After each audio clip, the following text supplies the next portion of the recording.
बात संविधान की होगी तो मैंने जय भीम बोला, जय संविधान बोला, जय भारत बोला।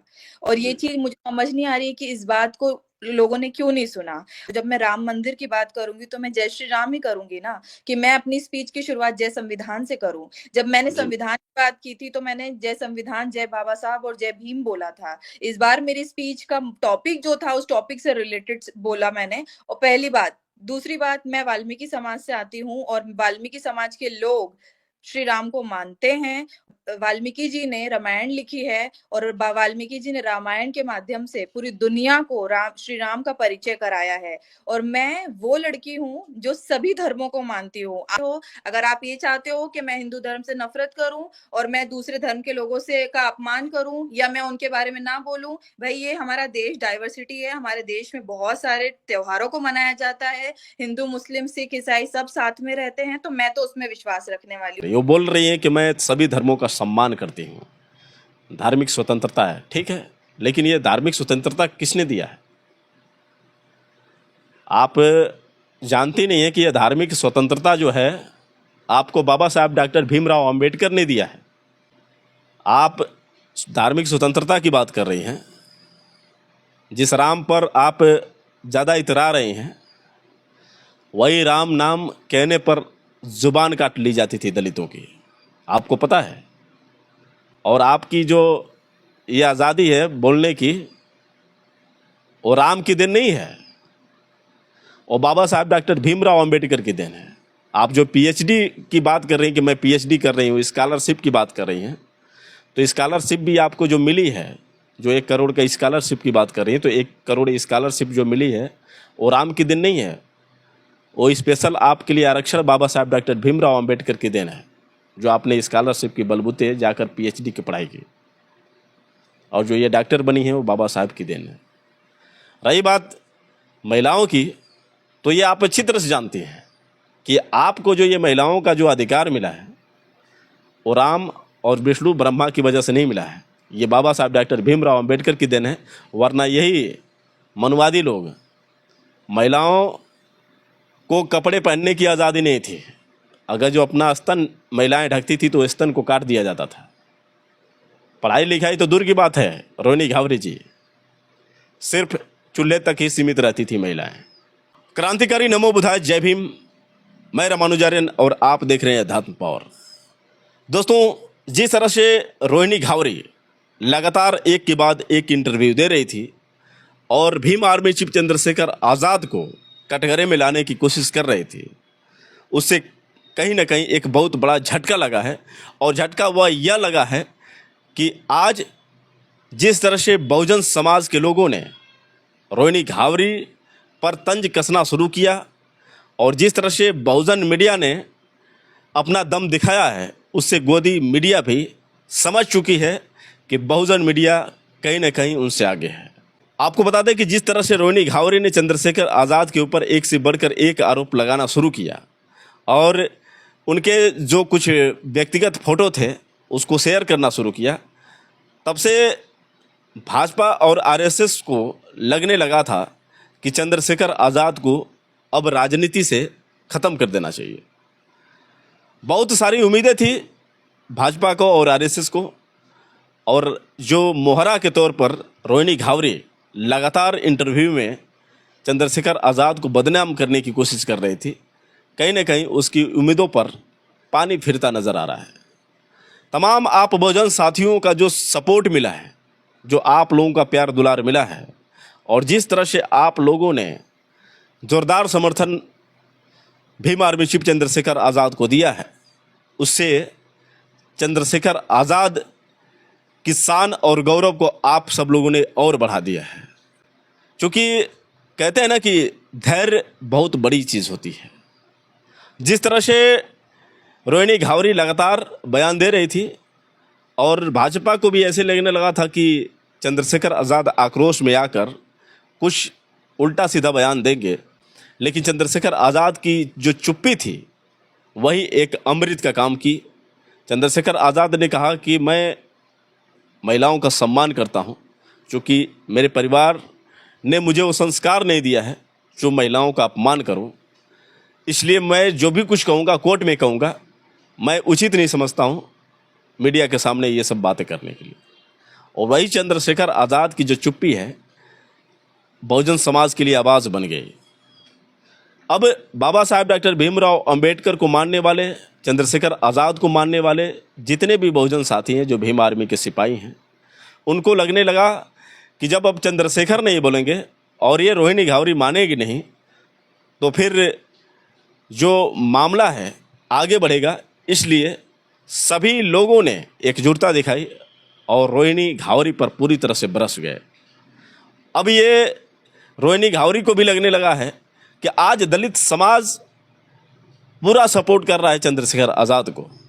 बहुत नाम मात्र के कुछ लोग होंगे, वो भी उसी को चाहने वाले जो उसका सपोर्ट कर रहे हैं, वरना सभी लोगों ने उसके कैरेक्टर को समझ लिया है।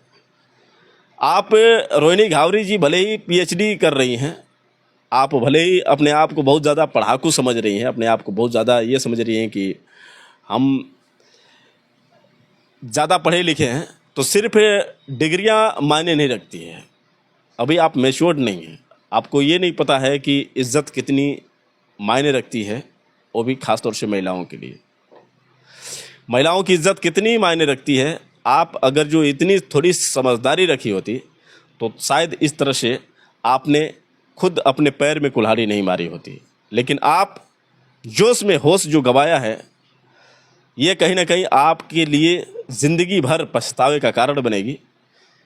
क्योंकि महिलाएं एक ऐसी स्थितियों में होती हैं जब उनके ऊपर किसी भी प्रकार का आरोप लग जाए या फिर कहीं बदनामी हो जाए, तो फिर उनकी ज़िंदगी समझ लीजिए कि आधी तो बेकार ही हो जाती है। आप जोश में बोल रही थी कि चाहे मेरी शादी हो या ना हो, मेरी बहनों की शादी हो या ना हो, लेकिन मैं चंद्रशेखर को बदनाम करके रहूँगी, चंद्रशेखर आज़ाद को कहीं ना कहीं उसके किए गए कारनामों का अंजाम देकर रहूँगी। आप ये क्यों नहीं कह रही हैं कि जब तक चंद्रशेखर आज़ाद से मुझे फ़ायदा था, तब तक चंद्रशेखर आज़ाद को मैं कुछ नहीं कह सकती थी, लेकिन जब चंद्रशेखर आज़ाद से मुझे फ़ायदा नहीं लगने लगा तो फिर मैं उनको छोड़ दी। नहीं कह सकती हैं। आप बता रहे हैं कि 3 साल तक हम रिलेशन में रहे, 3 साल तक मामला सब कुछ ठीक ठाक था, लेकिन जब चंद्रशेखर आज़ाद सांसद बने तब से मामला बिगड़ा। उनका बिहेवियर चेंज हो गया, मुझे देखते नहीं, मुझे प्यार नहीं करते, मुझसे बात नहीं करते। आप ये क्यों नहीं कहते कि जब तक चंद्रशेखर आज़ाद पैसे देते थे, जब तक चंद्रशेखर आज़ाद आपका ख्याल रखते थे, आपकी हर इच्छाओं को पूरा करते थे, तब तक आपका मामला सब कुछ ठीक ठाक था। लेकिन जब चंद्रशेखर आज़ाद आप पर थोड़ा सा ध्यान देना बंद कर दिए, चूँकि सांसद बनने के बाद उनके ऊपर बहुत सारे काम आ गए। जब सांसद नहीं थे तब तक उनके पास टाइम था, लेकिन सांसद बनने के बाद अब वो जाकर आपसे लिपटे नहीं रहेंगे, आपको इधर उधर घुमाएंगे नहीं। एक सांसद की बहुत बड़ी जिम्मेदारी होती है, और जो लोग वोट देकर उन्हें सांसद बनाए हैं तो बहुत सारी उम्मीदों को लेकर बनाए हैं। ये नहीं कि मतलब सांसद बना दिए तो रोहिणी घावरी जी आपको लेकर इधर उधर कहीं जाएं, अमेरिका तो अमेरिका लेकर जाएं। आपको यही बुरा लगा होगा कि चंद्रशेखर आज़ाद तो अकेले जाकर अमेरिका घूम रहे हैं, 11 करोड़ की गाड़ी में कैसे घूम रहे हैं, मुझे क्यों नहीं लेकर गए। तो ले जाने के लिए उनकी बीवी भी थी। फिर आप ज़्यादा कुछ नहीं कहेंगे, लेकिन समझ सकते हैं। तो रोहिणी घावरी जी, आप इतनी स्वार्थी हैं और शर्म आती है हमें ये कहने में कि आप बहुजन समाज की बेटी हैं, दलित समाज की बेटी हैं। क्योंकि बीच में आप जय भीम का नारा लगा रही थी और बाद में जय श्री राम का नारा लगाने लगी। जब वही बाबा साहेब के चाहने वालों लोगों ने आप पर सवाल खड़ा किया तो आप उनके खिलाफ भड़क गई और ये मीडिया के सामने बोलने लगी कि इन लोगों को दिक्कत है, मैं जय श्री राम बोल रही हूँ। तो भाई क्यों दिक्कत होगी, लेकिन दो मुँहा साफ मत बनिए। बाबा साहब डॉक्टर भीमराव अंबेडकर को मानने वाले कभी जय श्री राम नहीं बोलते हैं। आपको पता है? क्योंकि बाबा साहब की 22 प्रतिज्ञाएं यदि आपने पढ़ी होगी तो बाबा साहब की 22 प्रतिज्ञाओं में बाबा साहब ने ये कहा है कि मैं हिंदू धर्म में पैदा हुआ, ये मेरे बस की बात नहीं थी, लेकिन मैं हिंदू धर्म में मरूंगा नहीं, ये मेरे बस की बात है। मैं ब्रह्मा विष्णु महेश को भगवान नहीं समझूंगा, मैं उनकी पूजा नहीं करूंगा। उन्होंने ये भी कहा कि जो हिंदू देवी देवता हैं ये हमारे पूर्वजों के हत्यारे हैं। और उन्होंने ये भी कहा कि हिंदू धर्म छोड़ना गुलामी की जंजीर तोड़ने के बराबर है।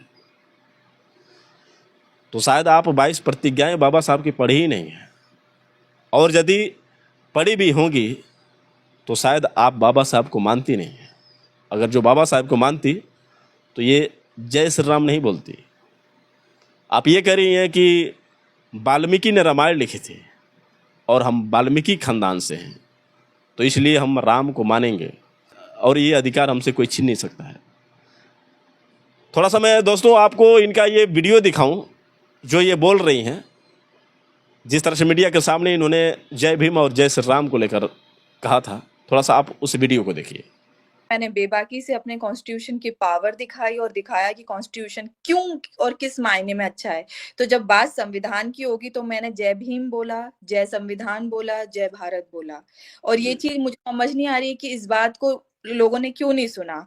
और इस बार मेरा मौका था, क्योंकि 2 महीने पहले परमानेंट रिप्रेजेंटेटिव पाकिस्तान के उन्होंने राम मंदिर के विरोध में यूनाइटेड नेशंस में लेकर गए इस मुद्दे को और कहा कि इससे कहीं ना कहीं भारत में हिंदू मुस्लिम और दूसरी धर्मों को लेकर बहुत ज्यादा प्रॉब्लम्स आएंगी और ये भारत ने एक बहुत गलत फैसला लिया है इस चीज को लेकर। तो उसके विरोध में कहीं ना कहीं एक हाईलाइटेड मुद्दा था, तो मैंने इस टॉपिक को लिया और इस टॉपिक पे मैंने बोला। तो जब मैं राम मंदिर की बात करूंगी तो मैं जय श्री राम ही करूंगी ना, कि मैं अपनी स्पीच की शुरुआत जय संविधान से करूं। जब मैंने संविधान की बात की थी तो मैंने जय संविधान, जय बाबा साहब और जय भीम बोला था। इस बार मेरी स्पीच का टॉपिक जो था उस टॉपिक से रिलेटेड बोला मैंने। और पहली बात, दूसरी बात, मैं वाल्मीकि समाज से आती हूँ और वाल्मीकि समाज के लोग श्री राम को मानते हैं और हम लोग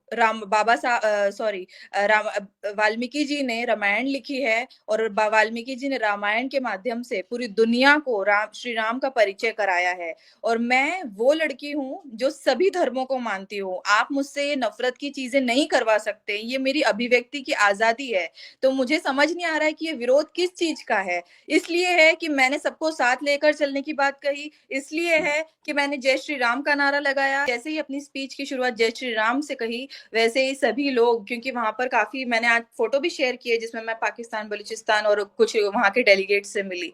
तो जब इस चीज का यहाँ पर उस तरीके से विरोध नहीं हुआ, सम्मान किया गया, तो मैं समझ नहीं पा रही हूँ कि मुझे एक बात बताइए कि अम्बेडकरवादी होने की सबसे बड़ी शर्त ये है क्या? अभी मैंने आधे घंटे पहले ट्वीट लिखा, ये शर्त है क्या दूसरे धर्मों से नफरत करनी पड़ेगी? तो फिर मैं फर्जी अम्बेडकरवादी ठीक हूँ। अगर आप मुझे नफरत करना सिखाते हो, अगर आप ये चाहते हो कि मैं हिंदू धर्म से नफरत करूं और मैं दूसरे धर्म के लोगों से का अपमान करूं या मैं उनके बारे में ना बोलूं, भाई ये हमारा देश डाइवर्सिटी है, हमारे देश में बहुत सारे त्योहारों को मनाया जाता है, हिंदू मुस्लिम सिख ईसाई सब साथ में रहते हैं, तो मैं तो उसमें विश्वास रखने वाली हूँ और ये मेरे खुद के पर्सनल विचार हैं। तो दोस्तों आपने देखा कि किस तरह से रोहिणी घावरी जी राम और भीम के बीच में किस तरह से अपनी बातें रख रही है। वो बोल रही हैं कि मैं सभी धर्मों का सम्मान करती हूँ, धार्मिक स्वतंत्रता है, ठीक है, लेकिन ये धार्मिक स्वतंत्रता किसने दिया है? आप जानती नहीं है कि यह धार्मिक स्वतंत्रता जो है आपको बाबा साहब डॉक्टर भीमराव अंबेडकर ने दिया है। नहीं तो जब संविधान नहीं लिखा गया था, मनुवादी व्यवस्था थी, तो आप अपने इतिहास को पढ़िए, आप अपने पूर्वजों से पढ़िए, आपको समझ में आ जाएगा। इसीलिए मैं कह रहा हूं कि आप सिर्फ डिग्री बटोर कर रखी हैं, आप शिक्षित किसी भी मायने में नहीं है। अगर शिक्षित होती तो इस तरह से बात नहीं करती। आपको पता है कि मनुवादी सभ्यता कैसी थी, मनुवादी व्यवस्था कैसी थी। आप धार्मिक स्वतंत्रता की बात कर रही हैं, जिस राम पर आप ज़्यादा इतरा रही हैं वही राम नाम कहने पर जुबान काट ली जाती थी दलितों की। आपको पता है, धार्मिक स्वतंत्रता की बात है तो आपके चलने से ये ज़मीन अपवित्र हो जाती थी।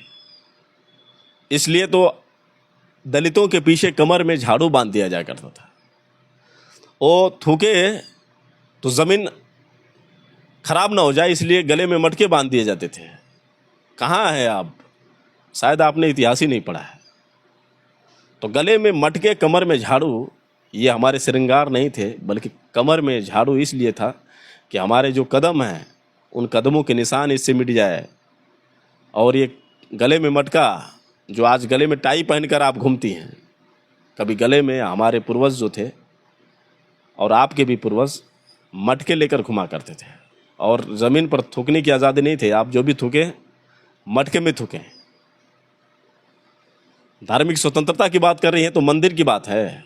मंदिर में घुसने की तो छोड़िए, मंदिर के आसपास भी भटक जाया करते थे दलित समाज के लोग, तो उन्हें काट दिया जाता था। किस दुनिया में है आप? और जो इस दुनिया में जी रही हैं वो बाबा साहब की देन है, राम की देन नहीं है। आप इतिहास पढ़िए। तो जो भी कहना चाहिए सोच समझ कर कहना चाहिए।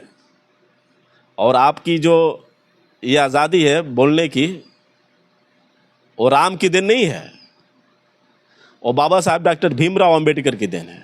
आप जो पीएचडी की बात कर रही हैं कि मैं पीएचडी कर रही हूँ, स्कॉलरशिप की बात कर रही हैं, तो स्कॉलरशिप भी आपको जो मिली है, जो 1 करोड़ का स्कॉलरशिप की बात कर रही हैं, तो 1 करोड़ स्कॉलरशिप जो मिली है वो राम की देन नहीं है। वो स्पेशल आपके लिए आरक्षण बाबा साहब डॉक्टर भीमराव अंबेडकर की देन है, जो आपने स्कॉलरशिप की बलबूते जाकर पीएचडी की पढ़ाई की, और जो ये डॉक्टर बनी है वो बाबा साहब की देन है। रही बात महिलाओं की, तो ये आप अच्छी तरह से जानती हैं कि आपको जो ये महिलाओं का जो अधिकार मिला है वो राम और विष्णु ब्रह्मा की वजह से नहीं मिला है, ये बाबा साहब डॉक्टर भीमराव अंबेडकर की देन है। वरना यही मनुवादी लोग, महिलाओं को कपड़े पहनने की आज़ादी नहीं थी। अगर जो अपना स्तन महिलाएं ढकती थी तो स्तन को काट दिया जाता था।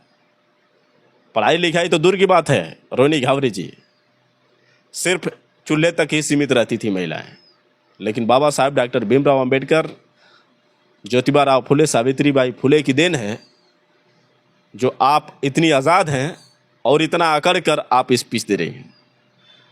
तो बाबा साहब के मानने वालों के सामने ये जय श्री राम का नारा लगाएंगी तो बुरा नहीं लगेगा। और आप कह रही हैं कि मुझे धार्मिक स्वतंत्रता है, मैं कुछ भी बोल सकती हूँ। थोड़ा सा ये है कि आप बीजेपी के चंगुल में फंस गई हैं। अफसोस इसी बात का है, वरना स्वाभिमान होता तो इस तरह से आप नहीं कहती। खैर कोई नहीं, आप जैसे लोग क्या समझेंगे, ना बाबा साहब के एहसान को आप मानेंगे और न चंद्रशेखर आज़ाद के एहसान को मानेंगे। चंद्रशेखर आज़ाद से बात करने के लिए सिफारिशें विनोद यादव से कर रही थी, जो उपाध्यक्ष हैं भीम आर्मी के। वो सबके सामने सोशल मीडिया पर, न्यूज़ पर आकर बताया कि किस तरह से इसने मुझे बार बार कहा कि मैं चंद्रशेखर आज़ाद का नंबर चाहती हूँ, मैं उनसे बात करना चाहती हूँ। फिर मैंने उनसे बात करवाई तो मुझे उम्मीद नहीं थी कि ये इतना बड़ा गेम खेलेगी। मुझे क्या पता कि ये रिकॉर्ड रखेगी, फ़ोटो को वायरल करेगी, आगे चलकर स्क्रीन शॉट रखेगी चैटिंग की। तो विश्वासघात जो है आपने किया है। और आपकी जैसे औरतें जो होती हैं ना, कहते हैं ना कि धोबी का कुत्ता ना घर का ना घाट का, वही हाल आपका है। क्या सोचकर सोशल मीडिया में आई थी, क्या सोचकर न्यूज़ वालों के सामने एक से बढ़कर एक आरोप पे जो है चंद्रशेखर आज़ाद पर लगा रही थी।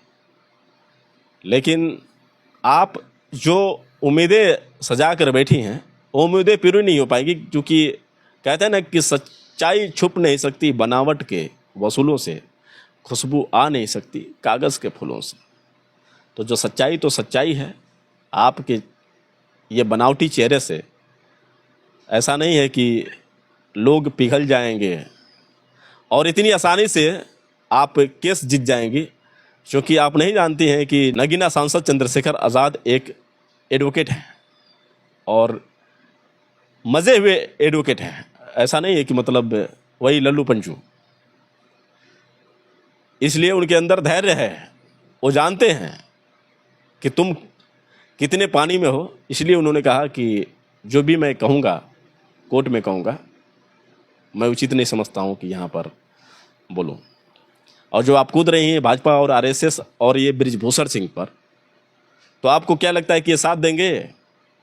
ये कभी साथ दिए हैं? आपको सिर्फ खिलौना समझते हैं, और विश्वास नहीं है तो आप कुछ दिन गुजारिए उन लोगों के साथ, फिर हम यहीं रहें और सभी लोग देख रहे हैं, पता चलेगा कि कौन अपना है कौन पराया है। तो थोड़ी सी लालचों में आकर, किसी के झांसे में आकर आपने जो ये किया है, ये अच्छा नहीं किया है, और आपने अपने पैरों में खुद कुल्हाड़ी मारी है। चंद्रशेखर आज़ाद को आप क्या बदनाम करेंगे? चंद्रशेखर आज़ाद बहुजन के लिए एक ब्रांड है। बाबा साहब डॉक्टर भीमराव अंबेडकर अकेले थे तो ये मनवादी लोग सविता का इस्तेमाल करके अपने मिशन में सफल रहे, लेकिन आज चंद्रशेखर आज़ाद के साथ अनेकों भीमवादी पड़े हैं। बाबा साहब डॉक्टर भीमराव अंबेडकर के अनेक सिपाही पड़े हुए हैं चंद्रशेखर आज़ाद के साथ। तो इतना आसान नहीं है कि चंद्रशेखर आज़ाद आपसे हार जाएं और आप उनको कटघरे में लाकर खड़ी कर दें।